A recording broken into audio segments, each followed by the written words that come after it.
Elle est têtue en cherchant la perfection. Elle est hors d'elle en cherchant la perfection. Elle va aller approfondir ce qu'elle aime et ce qui la touche.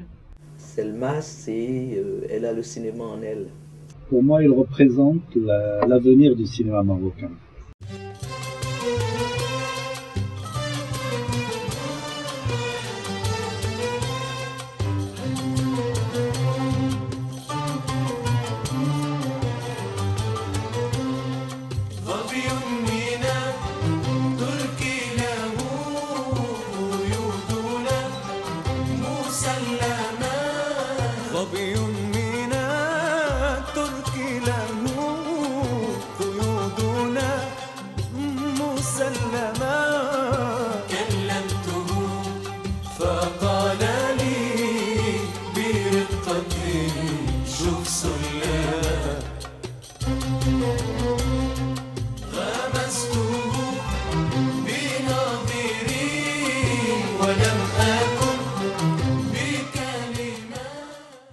Et nous étions toutes les deux déjà passionnées par la vie.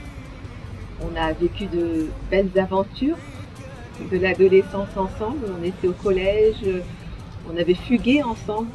Nous avons fait parmi mes premières fugues avec Selma. On désertait le lycée pour aller découvrir la ville, vagabonder, rencontrer des gens, un petit peu en dehors de nos murs habituels. Voilà, ensuite, on avait le même goût aussi pour l'art déjà. Bon, Selma faisait déjà dessiner, faisait du dessin, de la peinture.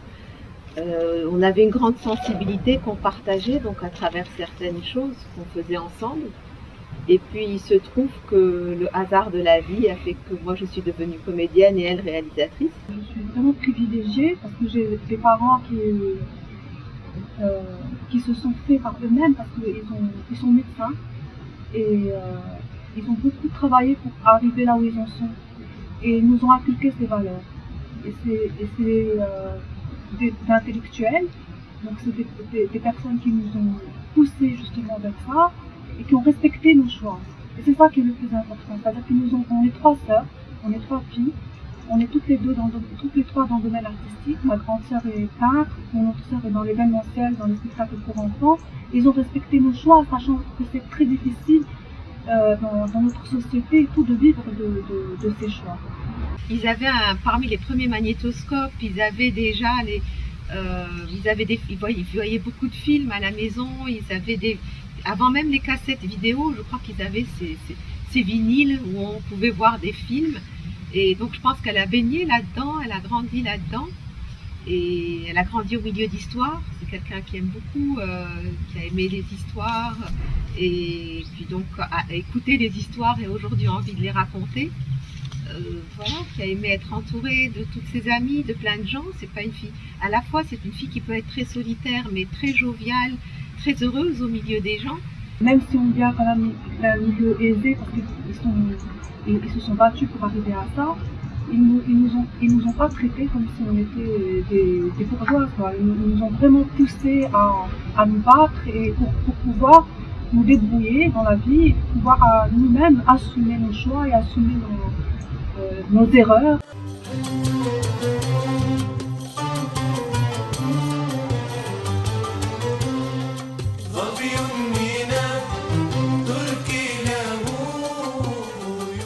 Il y a une amie, Amel, qui allait travailler sur le film de Hakim Nouri, qui m'a dit qu'elle allait jouer dans ce film. Je lui ai dit est-ce que je peux venir voir. Je suis partie avec elle et je voulais assister à une répétition. Puis j'ai rencontré la productrice qui est Maria Nouri, qui est décédée maintenant. Et une femme pour qui j'avais beaucoup d'admiration et d'amitié. Et quand elle a su que j'avais fait du cinéma, elle m'a dit tu peux pas ne pas faire de cinéma, tu es obligée de venir faire du cinéma avec nous. Et je lui ai dit non, mais après tout ce que j'ai écrit sur le cinéma, je peux pas parce que c'était tellement de points négatifs. Et je me suis dit c'est trop difficile. Alors elle m'a elle m'a obligée pratiquement. Donc j'ai fait de l'assistanat, j'ai commencé en tant que seconde assistante avec Hakim. Et là j'ai eu le virus. C'était un tournage qui était extrêmement difficile, c'était sur Destin de femme. Mais j'ai quand même eu le virus et je me suis dit que c'est là qu'il fallait que je reste, quoi. Elle a fait des études de cinéma à Paris. Et après, elle a fait, donc elle est venue au Maroc, elle a fait des stages, je pense. Elle a fait de l'assistanat auprès de grands réalisateurs de films. Il y avait Nouri, il y avait Gilali Farhati, il y avait... elle a travaillé dans des films étrangers, dans le Boulet. Et je sais que beaucoup l'ont regretté quand elle a décidé qu'elle ne faisait plus d'assistanat. Il y en a même qui se sont, je crois, fâchés. Ses passions, l'amitié, je pense que c'est quelqu'un qui est très fidèle en amitié. Pour elle, c'est important dans sa vie. La famille est un élément aussi très très important pour elle. Elle est entourée, elle prend soin de sa famille aussi, des uns et des autres. Elle leur accorde beaucoup de temps. Et bon, la lecture, je sais que c'est vraiment, elle enchaîne dans certaines périodes beaucoup de livres. La musique aussi. Mais je lis énormément. Je vois beaucoup de films. Et à chaque fois que je peux sortir voir des expositions, j'essaie de me nourrir de tout ça. Déjà ce métier, quand on le fait et qu'on arrive à tenir, parce que c'est quand même des conditions difficiles, et c'est déjà une forme d'engagement. Moi je me rappelle quand j'ai commencé l'assistanat, j'ai vu des réalisateurs pleurer, tellement c'était difficile. C'était dur, c'est-à-dire que vraiment il fallait avoir énormément de courage à l'époque, encore plus qu'aujourd'hui, pour faire les films, parce qu'on n'y avait pas les moyens qu'on avait aujourd'hui, et c'était extrêmement pénible. Les tournages étaient, parfois on dormait très peu, et je trouve que c'est des gens qui sont formidables. On a beaucoup de chance d'avoir nos aînés, parce qu'ils nous ont vraiment tracé la route. Donc elle est engagée dans le sens où son personnage a un passé, a un avenir. Donc je pense que oui, c'est une personne qui est vraiment engagée. Dans les rapports humains, mais pas politiquement, j'allais dire. Voilà, moi je l'ai vu militer au sein de l'université, essayer de parler aux élèves, faire des rencontres. Donc tout cela participe à une forme quand même de militantisme à travers l'image et à travers ce qu'elle souhaiterait véhiculer.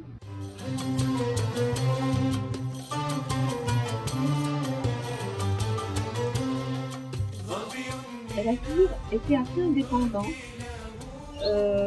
avec un caractère bien affirmé. C'était pas une jeune fille soumise. Nous étions toutes les deux des petites filles, puis ensuite des jeunes filles, et on avait toutes les deux ce tempérament un peu rebelle, que j'ai reconnu en elle, qu'elle a reconnu en moi, qui fait qu'on a passé un bout de chemin ensemble. Et je pense que malgré, bon, il y a certaines valeurs d'honnêteté, de droiture, d'intégrité qu'on retrouve toujours en Selma. Selma, pour moi, est une personne extrêmement intègre en tant que personne et intègre dans son travail. Elle a beaucoup de qualités humaines.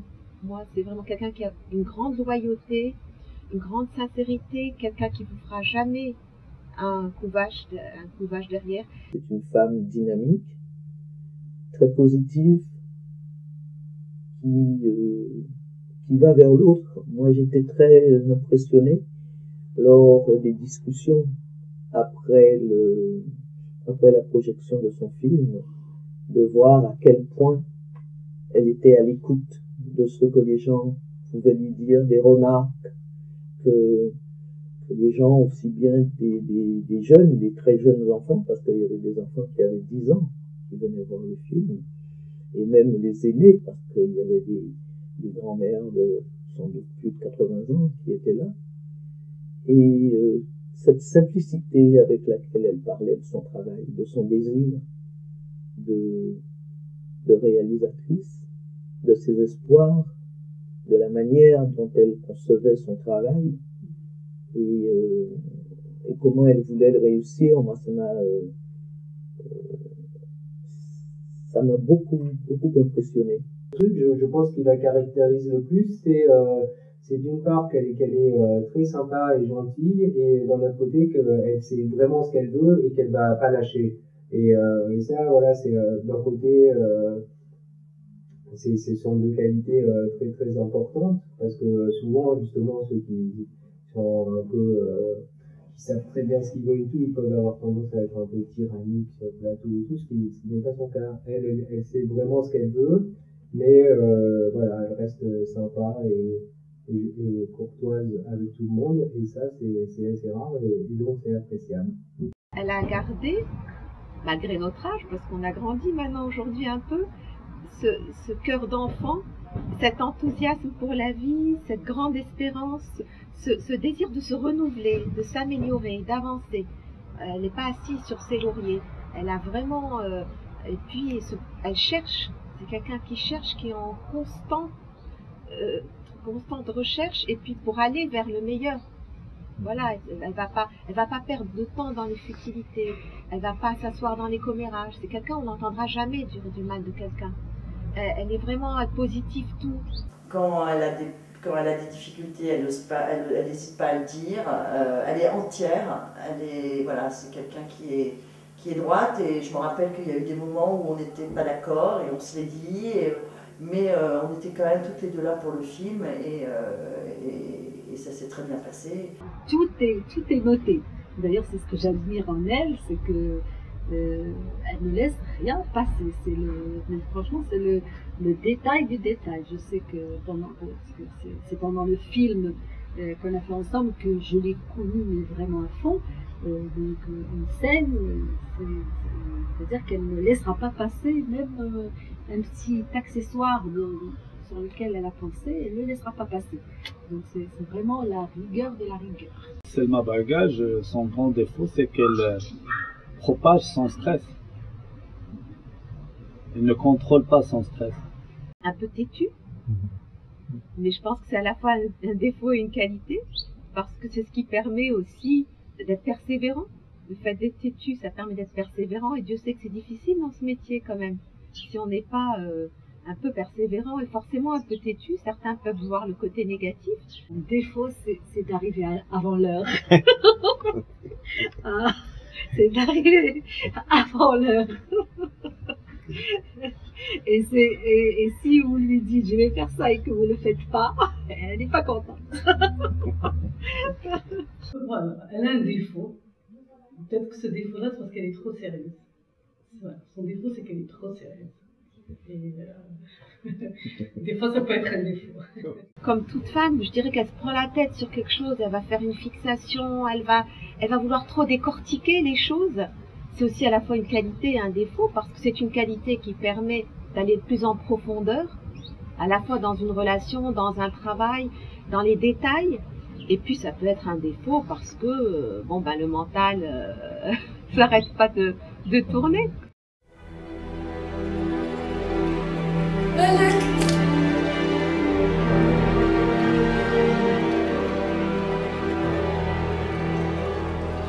أنا براسي ما عرفوش فين مشى.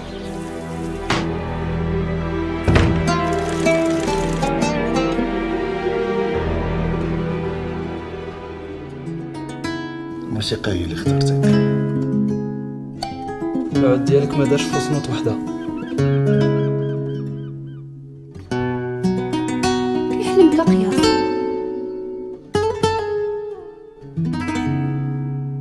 هذه هي الموسيقى اللي كنبغي أنا.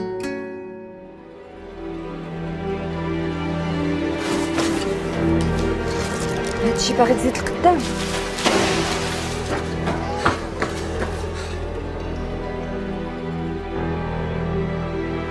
كيفاش الأسرة الخامسة؟ غتلعب بهذا. الموسيقى خاصها الخدمة. ما بقيتش قادر نحرك صباعي. حتى واحد فيهم ما في المستوى. الموسيقى راها متعة ماشي معاناة. La cinquième corde, c'était quand même un film qui était assez difficile. Surtout que les deux rôles principaux, un était tunisien alors qu'il devait parler marocain, et le petit jeune qui avait un caractère du film qui n'était pas du tout le sien. Donc, bien sûr, il y a des petits tiraillements, mais c'est tout à fait normal. Mais en général, elle arrive à lui faire savoir ce qu'elle veut. Et j'ai voulu faire donc le parcours de ce garçon qui s'appelle Malek et qui est un jeune qui est passionné de musique et qui va chez son oncle, qui est un grand maître de musique, mais qui est très traditionnel, rigoriste, à la limite un peu intégriste. Et lui, il arrive avec ses idées, son envie d'innovation, de changer les choses, et à ce conflit entre eux. Pour un premier film, moi je l'ai trouvé très abouti. Une histoire de filiation, une histoire d'amour, mais en même temps un conte un peu initiatique du passage à l'âge adulte. Le cinéma est un métier d'homme. Quand on est réalisatrice, on doit être chef d'équipe. Et ce sont souvent des équipes formées d'hommes. Et ce qui n'est pas évident, de pouvoir s'affirmer. Et bon, je pense que ça a dû forger son caractère maintenant, avec le temps. Ça a dû être très difficile au départ. Mais là, je crois qu'elle a acquis pas mal d'expérience. Je travaille dans le cinéma, j'ai toujours eu énormément de respect des techniciens et je les respecte énormément aussi. Et au contraire, je trouve que c'est peut-être un avantage d'être une femme parce il faut qu'il y ait beaucoup d'autres femmes qui viennent parce qu'elles ont aussi leur vision des choses, leur sensibilité et leur mot à dire par rapport à ce qu'elles vivent. Et c'est pas les hommes qui vont le dire. Ça ne veut pas dire qu'il y a un cinéma d'hommes ou un cinéma de femmes, ça je ne crois pas, il y a un cinéma tout court. Mais il y a des choses à dire. Il y a des choses que les hommes ne peuvent pas dire non plus parce qu'elles touchent intimement les femmes et elles doivent aussi savoir, elles doivent être nombreuses à venir pour pouvoir dire tout ça, pour pouvoir exprimer tout ça.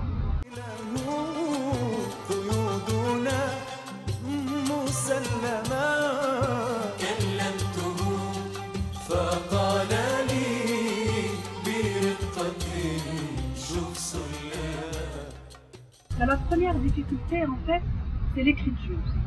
C'est-à-dire que quand on écrit, on a besoin d'être isolé. Et ça, personne ne comprend. Et on n'a pas toujours la possibilité ou l'opportunité de partir pour écrire. La partie la plus difficile, c'est après. C'est pour la diffusion du film, c'est pour la distribution. Et c'est de trouver les moyens de communiquer sur le film. Et là, il n'y a pas, je veux dire qu'on n'a pas d'enveloppe budgétaire, on n'a pas des moyens qu'il faut. Que nous puissions ramener le plus large public et tout dans les salles. C'est un problème qu'on a tous.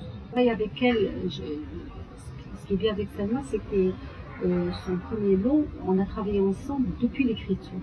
Et donc j'ai vu comment elle travaillait sur ses scénarios. Donc, sur ses scénarios, elle travaillait sur les personnages, et c'était des personnages qu'elle étudiait, mais à fond.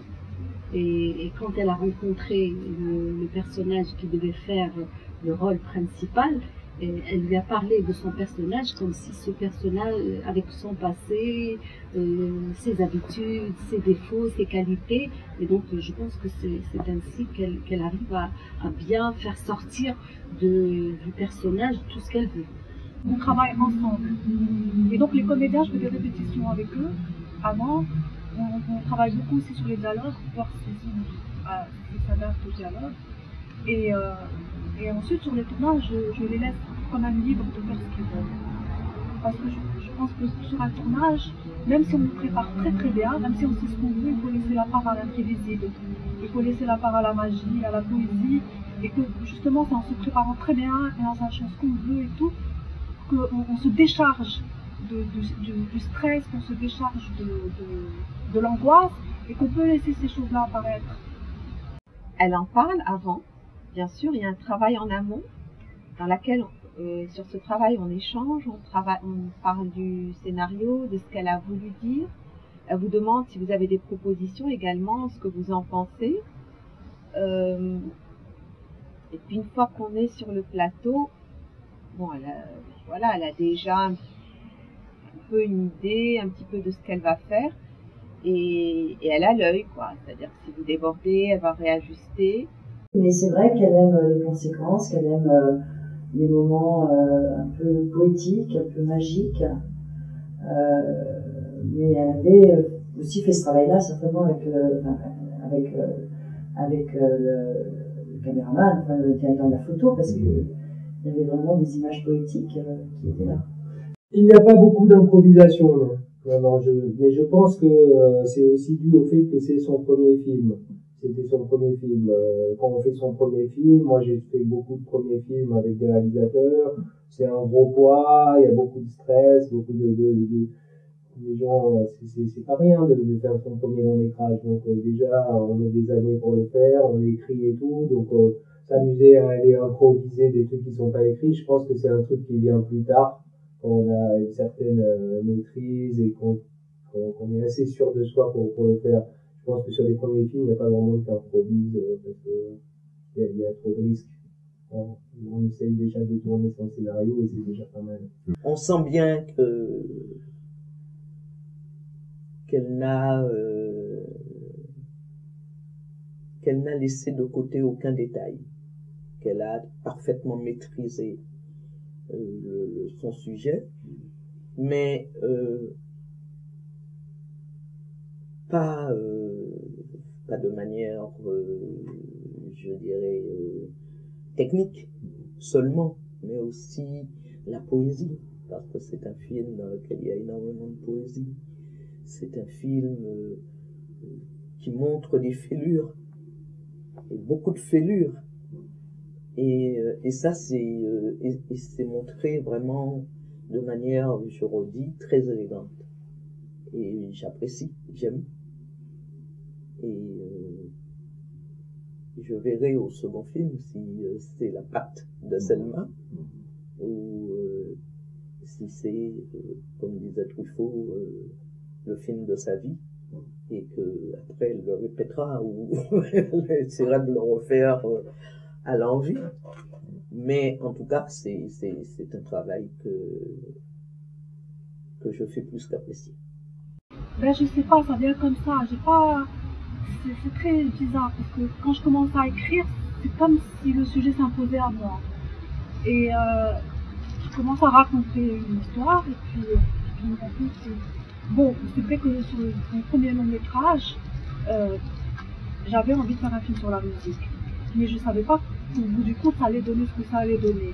Et c'est à l'écriture, c'est en travaillant sur le scénario et tout que les choses ont commencé à se révéler, un peu comme si les personnages commençaient à vivre d'eux-mêmes, comme si l'histoire se mettait à vivre d'elle-même et comme si c'est elle qui m'avait pris un peu en otage et qui me conduisait un peu. Donc, et j'ai l'impression que pour mon deuxième film, ce sera un peu la même chose. C'est un thème qui parle de l'enfance, qui parle de l'éducation, qui parle de la maltraitance. Parce que je pense que dans nos sociétés, il y a un vrai problème au niveau de l'éducation, il y a un vrai problème pour éduquer les enfants. Et c'est eux qui sont à la base de tout. Et qu'il est important, il n'y a pas suffisamment de films qui ont été faits sur eux, sur leurs problématiques. Et je pense que c'est important de se pencher sur ça. Je souhaite faire de nouveaux films, de continuer à s'épanouir à travers le cinéma. On a vraiment besoin de femmes dans le cinéma marocain, et parce qu'elle a une belle sensibilité, elle a un beau regard. Donc je lui souhaite vraiment de continuer à créer, à avoir de belles idées pour venir enrichir toute la cinématographie marocaine. Je lui souhaite vraiment tout le bonheur du monde et j'espère que son prochain film aura beaucoup de succès et qu'elle aura le financement qui lui sera possible de faire ce que vraiment elle veut. Et que je suis avec elle. Okay. Selma, je croise les doigts pour toi, pour ton prochain film. J'espère que vraiment tu éclateras tout le monde.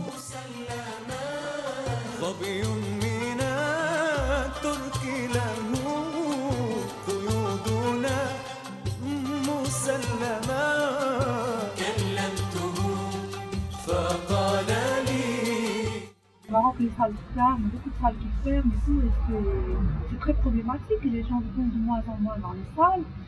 Et donc, mais c'est aussi parce que les gens vont vers la facilité, vers la télé, vers le piratage. Et c'est aussi parce qu'on n'a pas les moyens de communiquer. C'est-à-dire qu'en France, quand on a un film, par exemple, qui cartonne, c'est aussi parce que derrière, il y a toute une campagne médiatique. Il y a des émissions, il y a des affichages. Nous, on n'a pas vraiment encore ça. On n'a pas non plus des agents de vente qui sont là et qui nous aident à prendre nos films et à les mettre dans les marchés où il faut. Et ça, c'est encore voilà, c'est des secteurs qu'il faut développer.